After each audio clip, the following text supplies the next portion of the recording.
Hello, everybody, and welcome to the last edition of your pronunciation workshop. This is AG Languages, and we are very happy to have you here with us. Are you ready? Nice. So, what's today's class about? Who can help me with the answer? Evelyn, please go ahead. History. There you go. That's the topic. History. History. There you go. Thank you very much, Evelyn. That was really nice. And this is class number 16. And what are we going to do? We're going to focus our attention on stress in numbers, in nouns, and in verbs. Okay? This is some of the information we are going to see throughout this pronunciation workshop. We're going to have some historical facts that we're going to use to get samples.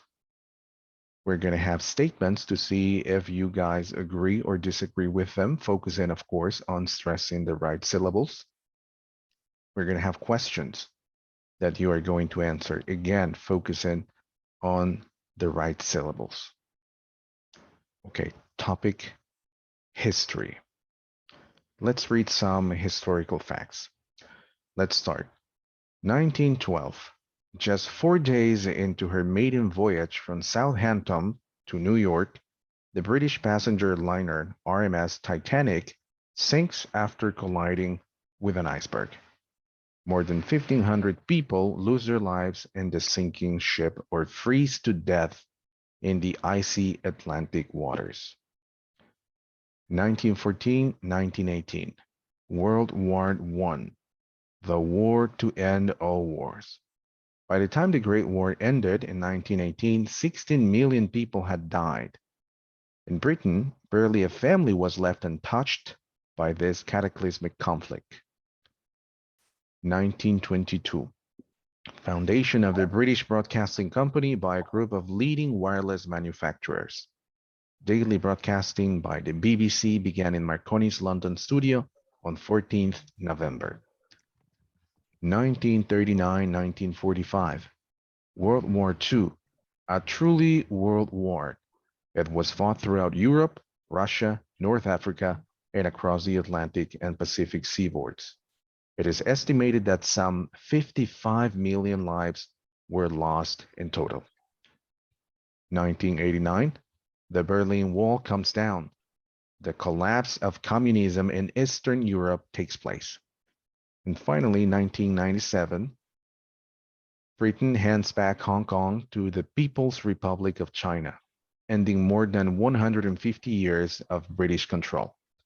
The flag of the Union was lowered over Government House for the last time. Britain had controlled the island of Hong Kong since 1842. So we're going to use all of these dates and amounts in order to explain this topic. Okay, again, we're going to focus on stress in numbers, nouns, and verbs. But to do that, we need to remind ourselves, what's a compound noun? A compound noun or compound nouns are two nouns used together as a meaningful unit. For example, rail and road, railroad, and eye and side, eyesight. As you can tell, it has primary stress in the first syllable, the first word. Okay. Now, let's take this into account. The first word of a compound noun has primary stress and it is pronounced on a high pitch. The second word has secondary stress and a lower pitch. The compound stress pitch pattern is used when other two-word sequence units are used as nouns. Landscape, office building, hair color.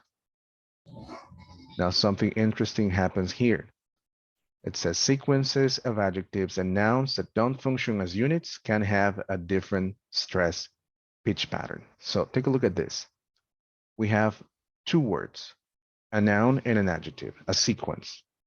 They are not a compound noun. So I say, we live near the green house.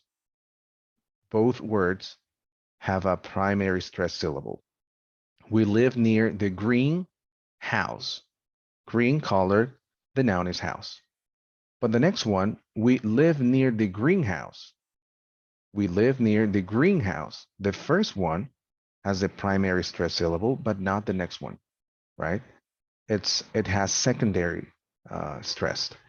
And because it is an indoor area for plants, and the noun is greenhouse.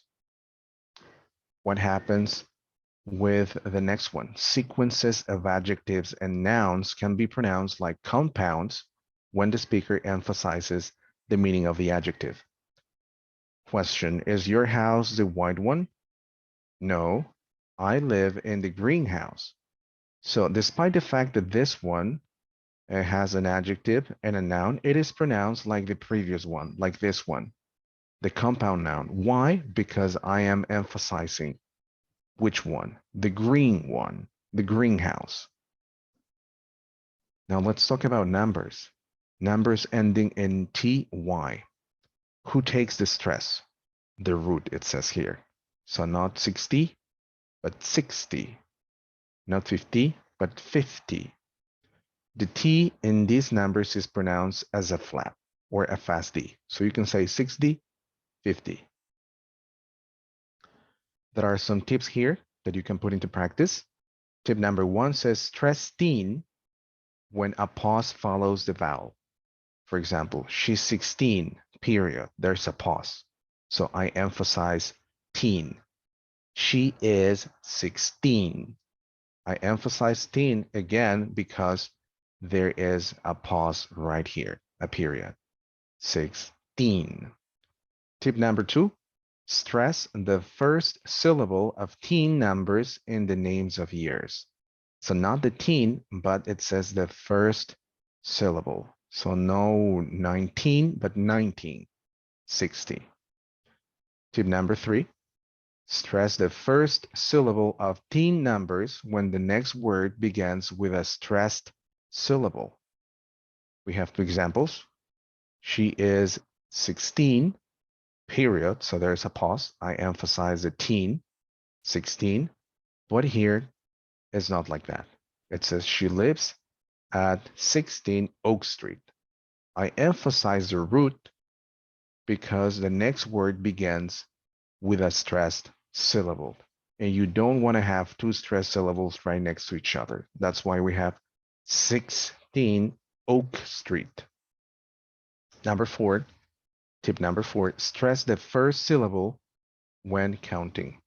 So we're not going to count like 13, 14, 15, but actually we're going to do this. 13, 14, 15, 16. If you apply these tips, you're going to be able to improve your pronunciation dramatically. Now, what about nouns and verbs? Something really interesting happens here. If I put the primary stress on the first syllable, I have a noun. If I do it on the second one, I get a verb. So let's see how this works. It says some 2-syllable words are nouns when stressed on the first syllable, and verbs when they are stressed on the second syllable.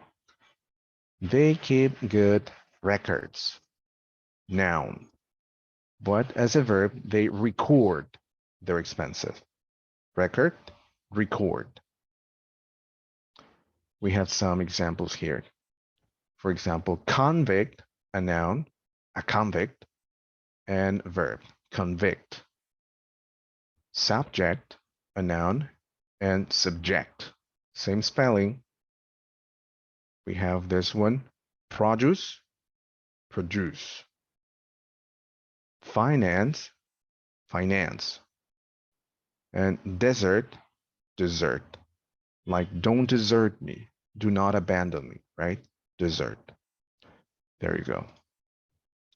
Let's talk about prepositional prefixes. What happens with verbs when they work with prepositional prefixes?